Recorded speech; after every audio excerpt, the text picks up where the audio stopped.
Everyone. Great to see many people joining us today. We are back. So let's give some more minutes. We have some people joining today. Just 2 more minutes, and then we are going to proceed with the kickoff of our summer webinars. So great to see many familiar names in this webinar. Yeah, I saw many familiar names, many friends And many from IFTA, from Chinese teachers organizations. You can let us know in the meantime, because we have more people joining, your location right now, Indiana or out of state or overseas. Just let us know where you are at this moment. We have more people joining. Let's have the last minute for people being here. Let me see. Wow. Kentucky, New Mexico. Oh, obviously, Heather. Heather. Yeah. Okay, Nebraska. So that's nice. From the sunny state, we have from California, colleagues from California, from Bloomington. Bloomington. Nice. So great to see many friends from different places. Our state, Indiana, California, from Michigan. So nice. Okay, I think this is the time to start our webinar. So we have the privilege to start our summer webinars with an amazing webinar with amazing speakers. But first of all, let me introduce myself. My name is Israel Fernando Herrera. I am a teaching professor at Indiana University in Bloomington. And I am also the past president for the Indiana Foreign Language Teachers Association. And it's so great to have you here because this is thanks to an alliance with the Indiana Language Roadmap and also the Indiana University Global Center for the Study of Global, the Global Center for the Study of Global Change. I have the pleasure to introduce the EFLTA President Chan Mei Wan, and also I would like to introduce the director for the IU Global Center for the Study of Global Change and the Indiana Language Roadmap, Eli Conwes. Hey everyone, thanks for joining us today. We're really excited to kick off our webinar series in partnership with the IFLTA. I'm Eli Conwes. I direct the Center for the Study of Global Change and the Indiana Language Roadmap Project. I'll share some links about our projects in the chat, but we also do webinars with career and tech ed education teachers, with professionals in higher education, and lots of ways we work with people to meet their internationalization goals. So I hope that you'll continue to intersect with us, and thank you once again for joining us. Hello everyone, this is Shimei Guan. I'm the Chinese teacher at the Logansport High School, Indiana, and I'm the current president of IFTA, FFTA, Indiana Foreign Language Teacher Association. I'm also the first Asian president, so I'm so proud. Okay, so I saw so many friends. Thank you for coming. First of all, I would say thank you, Israel. Israel is our past IFTA past president, and also he is the current PD committee chair, and he's our world famous role model for Indiana teachers and also for the world language community. Thank you, Israel, for inviting Heather and the other presenters. So in the past 3 years, we have great relationship with the support by IU Global Center and the Indiana World Language Roadmap. And thank you so much for your continued support. And also I will say thank you.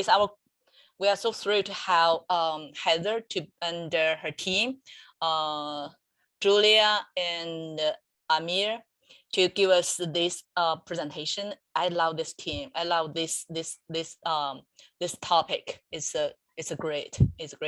So thank you again. I hope you guys enjoy our webinar today.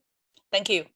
Thank you, Shalmei. As Shalmei mentioned, Shalmei is my partner in crime since 3 years. We have been doing this, and I really appreciate her work as a president, and also being part of these organizing these webinars.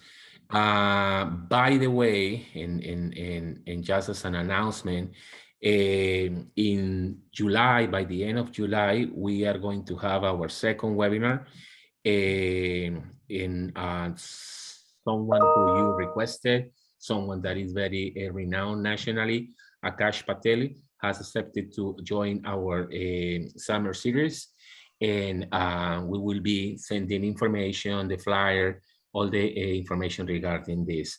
So let's start our webinar series. We were discussing in our committee, we need to start with someone, a group very renowned and with impact in world languages.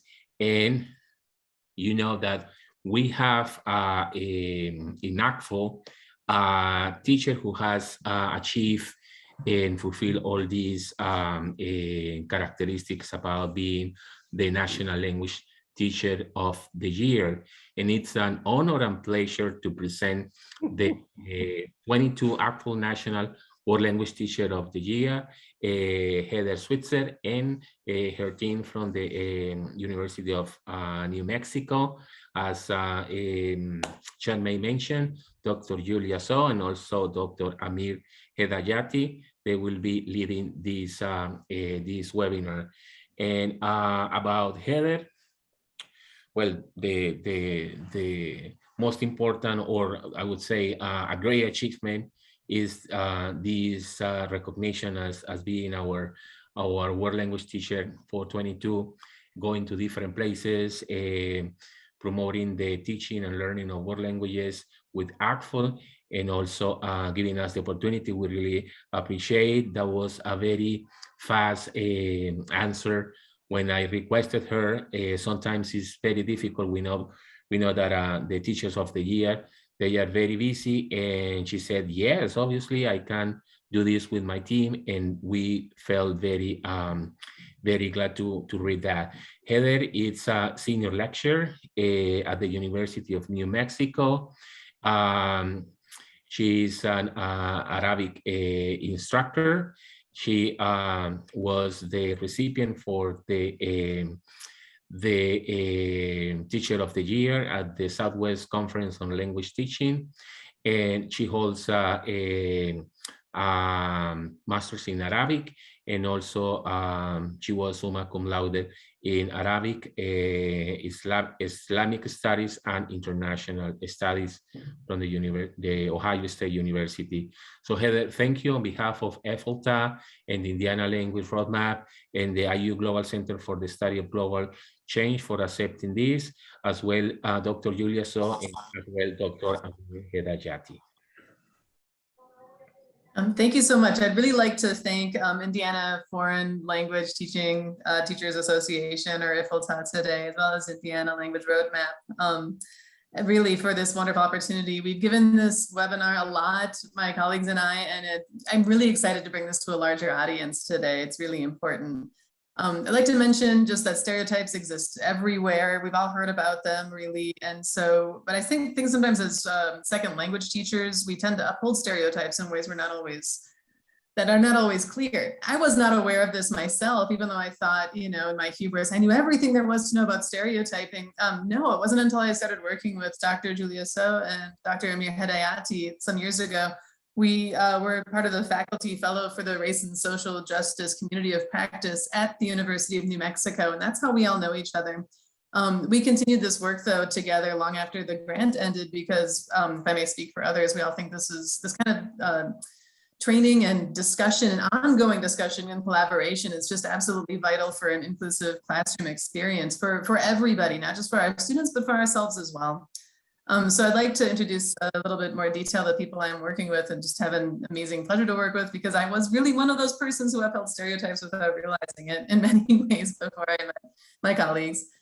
So Dr. Soledad Garcia King, she can't be here today because she's in Bogota, I think, Colombia, but she's with us in spirit and a lot of her work is on these slides today. She's the Director of Teaching and Learning at the University of New Mexico in Valencia. We've got Dr. Meir Hedayati with us, who's an assistant professor at the Organization, Information and Learning Sciences Department, or OILS, at UNM Central. Dr. Julia Wayenso, Associate Professor of Sociology, also Department Chair at UNM at our branch campus in Valencia. And also I'd like to mention a recent recipient of the UNM Louis Pack Award for outstanding contributions to everybody. So I'd like to say thank you, congratulations to her. And to let everybody know too, we're going to be doing a lot of interactive work in chat and that kind of thing. So if anybody has a question at any time, I'll be monitoring. Please feel free to type at any time. And so I'd like to turn it over to Dr. So. And yeah, Heather, thank you. And just 1 minute, Dr.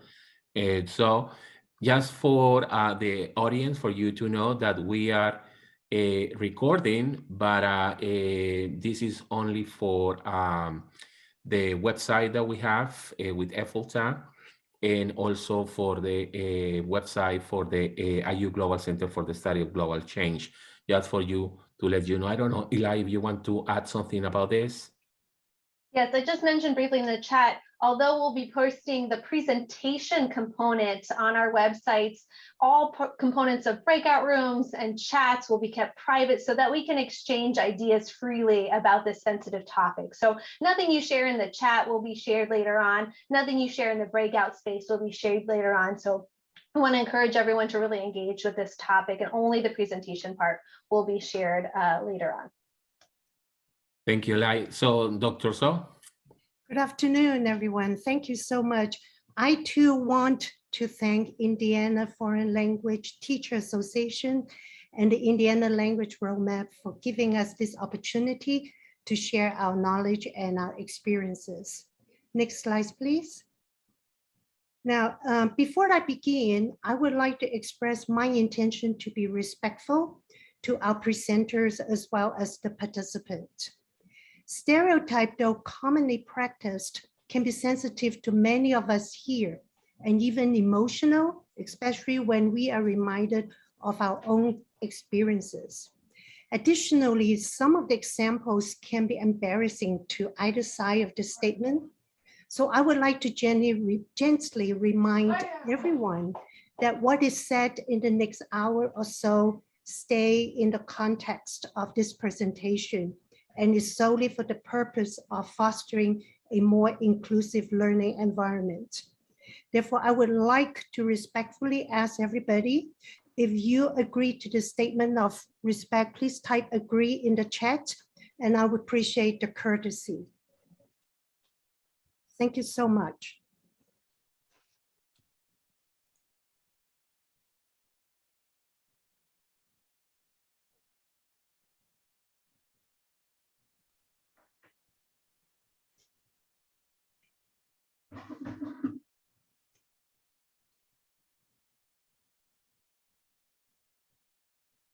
Thank you, I appreciate that. So today for my part, I would discuss the definition of stereotype, its forms and the sources. But more importantly, we will examine the impact of stereotyping on the students and our colleagues, either by students or by other faculty members or staff. I will also briefly talk about our responsibility as good citizens. Next slide, please. Now, some of you may have seen this image before. Either way, please type in the chat what you see. If you do not know what it is, just type, I don't know. Go ahead. And Heather, would you let us know what is on the chat? I can see a little bit here. This is great. Bunny. We see a lot of duck, bunny, I don't know, rabbit, Duck/rabbit. Bird. Right. It really depends on what we see, right? Oh, both, duck and a rabbit. Wonderful.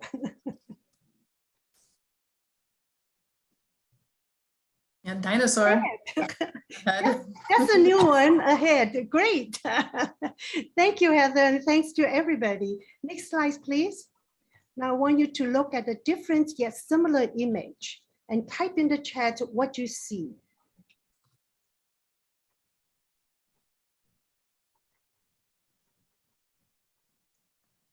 Upside down faces, okay.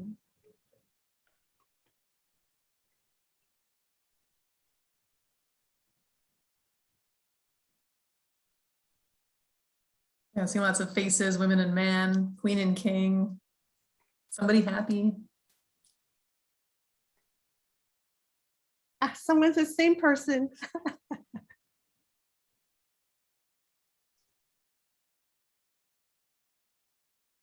Wonderful.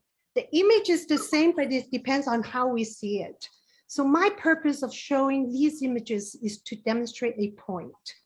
We generally conclude what we see based on our knowledge or experiences. For example, with the image of the duck or rabbit, what if we have never seen one before?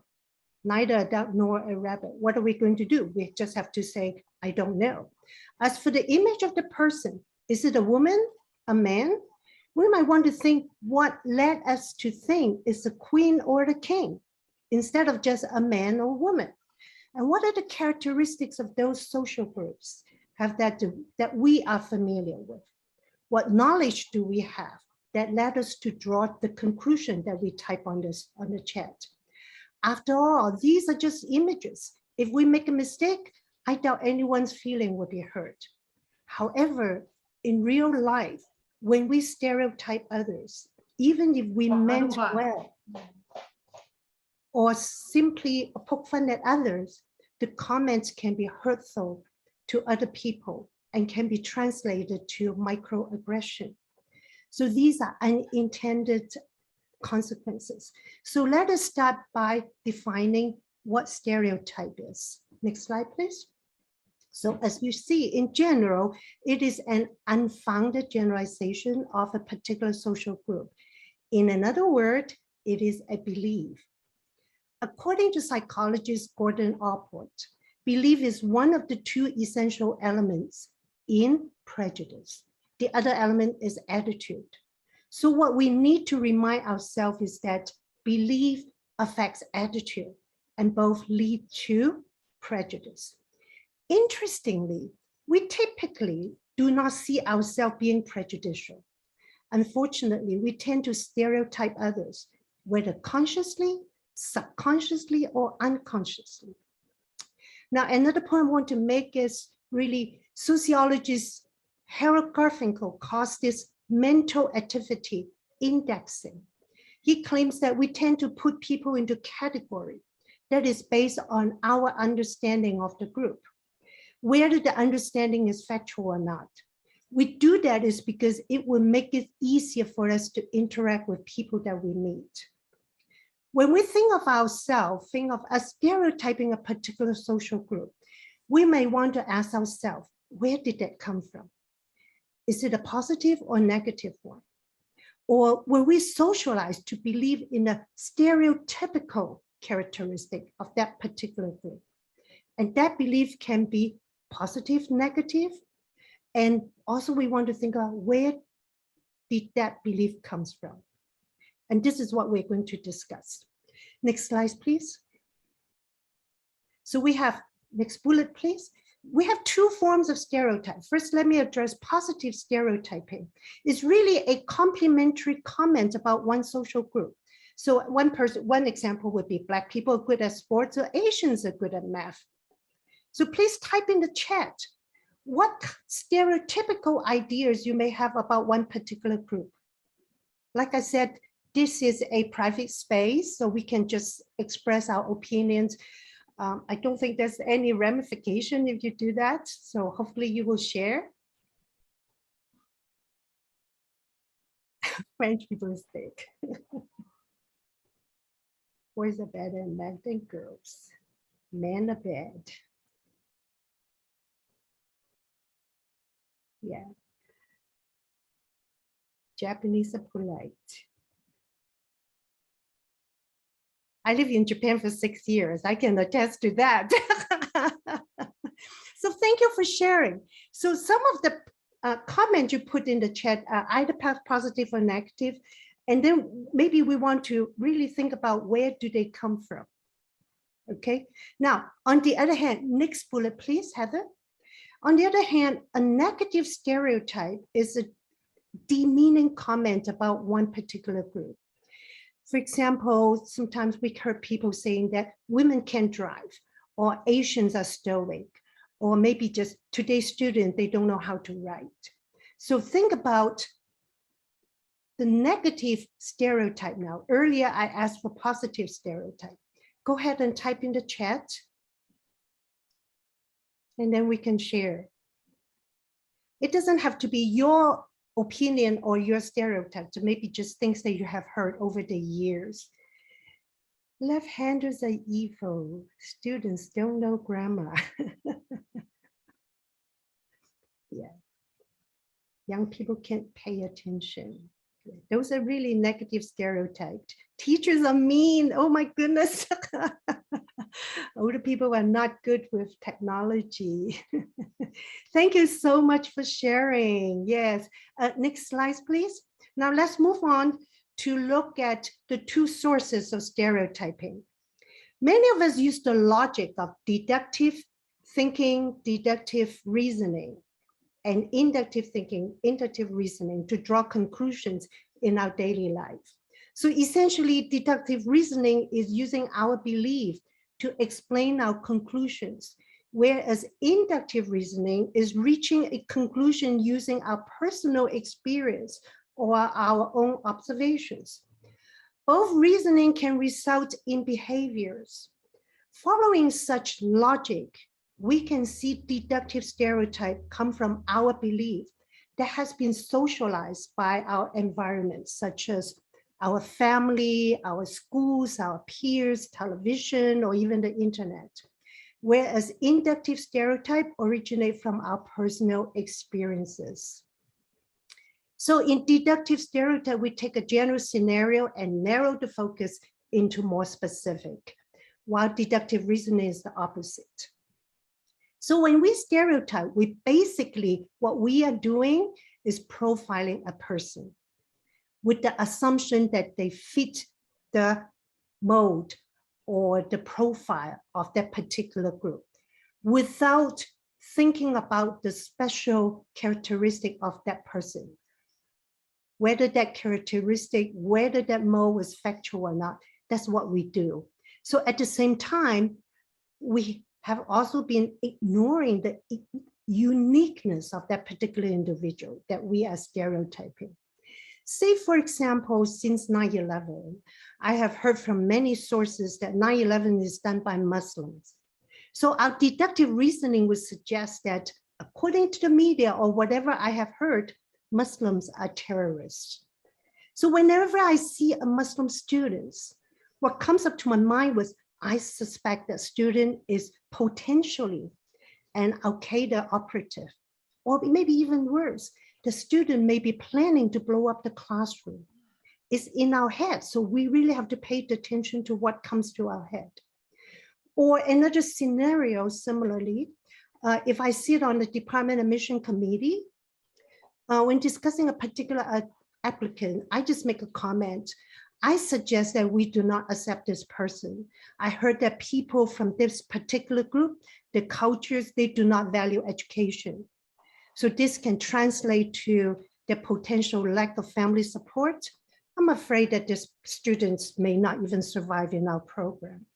So this is really our subconscious bias and deductive stereotype at play. So I just want to check on the time. Heather, how are we doing? Oh, Yeah, we've got about 35 minutes left here. okay. Are we okay with asking the participant to share their experience? Yes, I think so. Yeah, if anyone want to share, just raise your hand and speak up. If you don't, it's perfectly fine.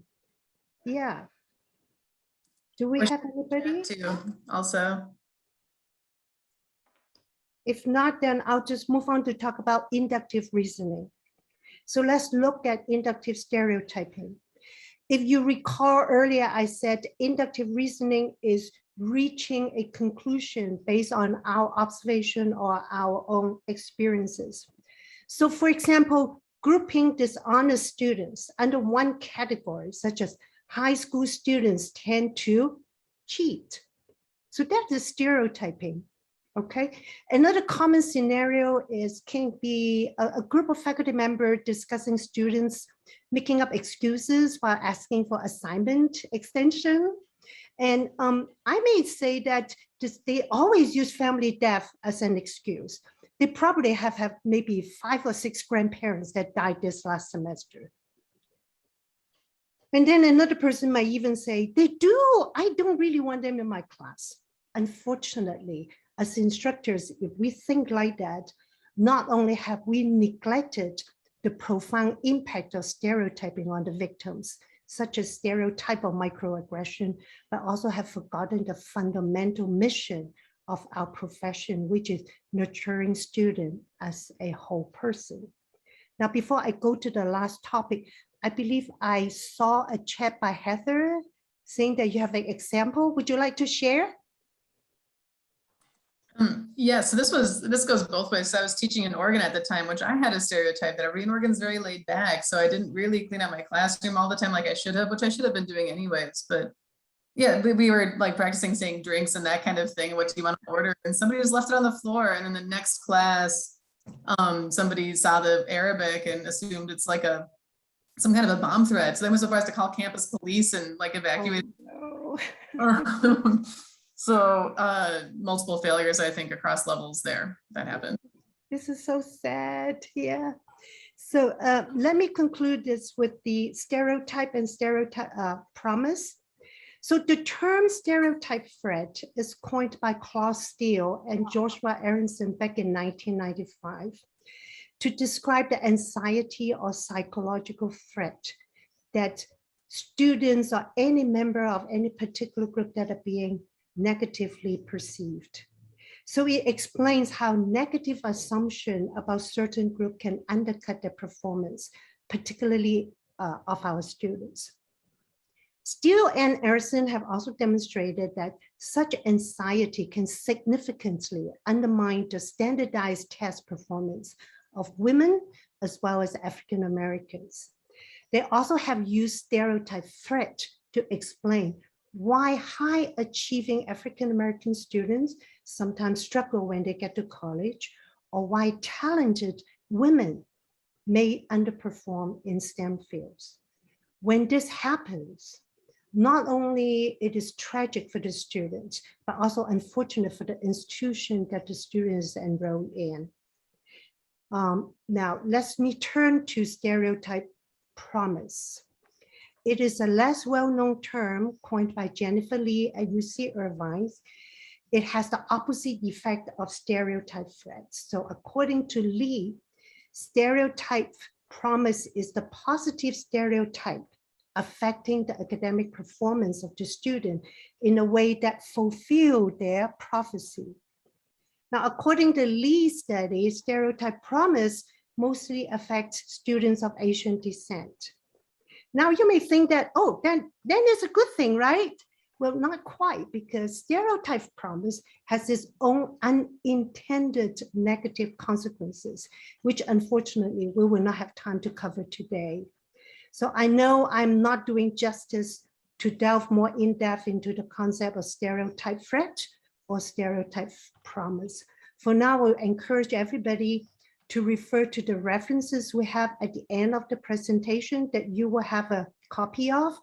Up till now, I have defined stereotype as positive and negative forms. It's 2 sources, which are inductive and deductive, as well as the impact on the victim. Again, next slide, please. According to Allport, stereotype is a belief that influences our attitude which results in prejudice. Because the relationship among all these three, I am hopeful that after today's workshop, the participants will walk away with a heightened sense of self-awareness. May I have the next bullet, please? Self-awareness of your inner thought, and hopefully we can work on reducing the frequency of stereotyping others. Next bullet, please. Yes.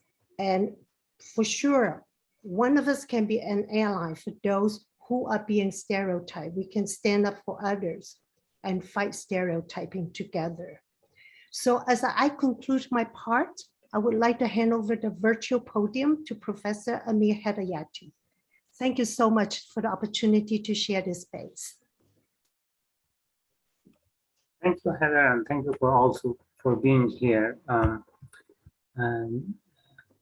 Yeah, thanks. So now that we kind of know what stereotypes are, and how we all in a sense have experienced them, probably from both sides of the issue. Now we can raise some questions in terms of how, now that we know how we can do, or how we can basically stay alert in our classrooms and be mindful about the consequences of them, and also how it basically would impact our students and ourselves also. So for this part, so the idea is kind of sharing by the presenters some of their own experiences of either being stereotyped or stereotyping others.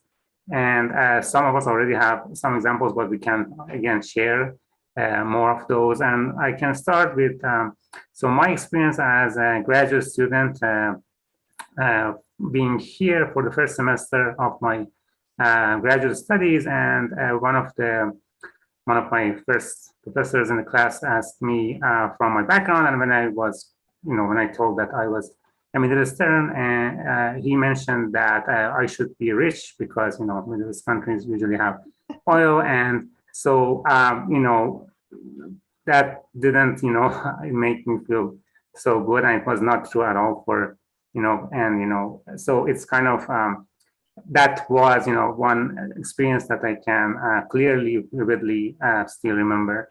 And also in terms of being kind of stereotyping others, like I can remember that one of the semesters I was teaching, I received a very serious kind of complaint the first day of the class with some technical issues, and then I was kind of saying that feeling that this student would be kind of a person who probably not a good student, who would be lazy student or something, and then it turned out that it was not really the case, and he was an excellent student. And so kind of these two examples were some of the experiences I had as both like student and later as an instructor. And with that, I want to ask Julia to share her own experience with us. So I want to share an example of stereotype promise. When the first semester at the University of Texas in Arlington, by the way, I'm a community college alumna, okay?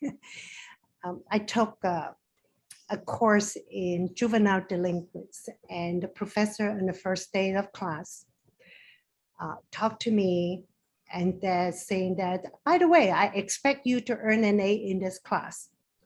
I have no notion of stereotype threat or anything like that. I was still an undergrad student, and I just walk away kind of baffled. What was he talking about? Then, of course, the next several years until I got my PhD, I learned that, it's really not so much about my parents, but it's really about this external pressure. People look at me, seeing me as Asian, so she has to do well, but also an internal pressure on myself to excel. Yeah, so that would be my example. For me, I only recently remembered this memory because it didn't affect me at the time as personally as it really should have. So I teach Arabic, and I only really speak Arabic and English, and I thought I really should learn French because so much of North Africa speaks French. But all of the examples in the French textbook, all the pictures, all the texts, it was all about Paris and the Eiffel Tower, and this got very French-centric. And I asked the teacher, I said, why is this all French-centric? Because there's so many French-speaking peoples all throughout the world. And her response was, because we're teaching French, France. Like, I was the idiot for even asking this question. And I just, I mean, it's just, but, and then like later on, I had the great good fortune to go to a conference, and there was a teacher there who talks about how, you know, what the vast majority of French speakers and French speaking countries are in Africa. So why don't our textbooks represent this? And I thought about this with my own class too. I only ever have pictures of olive skinned Arabs speaking Arabic, as if, you know, that's the only kind of person that speaks Arabic. And what does this say to the people in our classroom, is that unless you look like this, you can't do that. And it's unintentionally reinforcing these kinds of stereotypes, who a native speaker is, or who any speaker is of this language. And so now we try to work hard on that, or, you know, include, if our textbook is really not up to par, include our own pictures from other people from really all over the world, that really anybody can do this, not just this one particular group. Thank you all for sharing. And so now let's raise these questions, and please feel free to respond to them and kind of have your reaction. So the first question is, what kinds of stereotyping have we seen in the classrooms, either virtual and face-to-face, and not just between the students, but also ways we stereotype our student body, and also with school administrators and also staff. So please feel free to type in chat or share if you feel comfortable.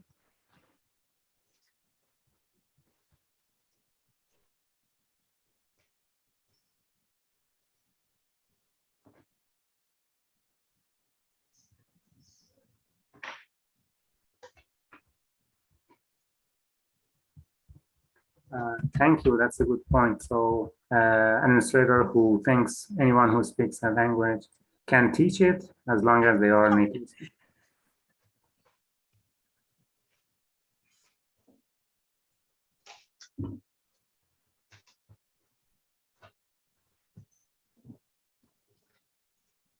I'd like to share actually on mic, if you don't mind. Please go ahead. Too long to type. So I was guest lecturing one time on a campus away from my campus, and I remember I was undergrad, and I walked into the class, and I obviously wear a hijab, and the student had a question for me, asking me, she said, "You obviously look like an educated American woman. Why is it you're okay being oppressed?" And I complimented her for asking me a question I've never heard in my life. But it was just incredible.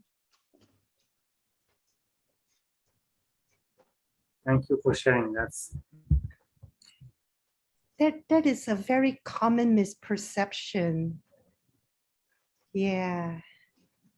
I actually have a perfect picture to share with you, but unfortunately I can't do it here, but as a picture that I show students, how they see people wearing a hijab, or how people see others wearing bikinis. It's meant to be comical though. So let me read to you. High school. Some other comments in the chat. So Chinese students are good at math. Heritage learners learn better than non-heritage learners in the language class.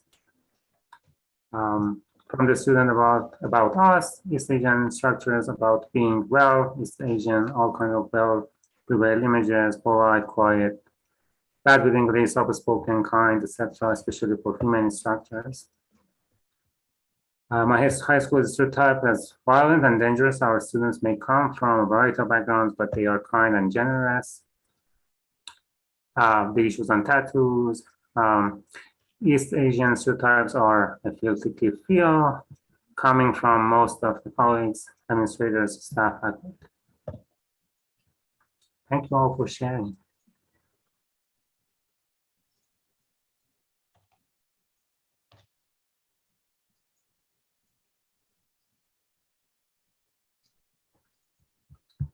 So with that, I would hand it over to Heather, who would continue the presentation. And thank you all for all the comments and also for listening to my part of the presentation. Thanks.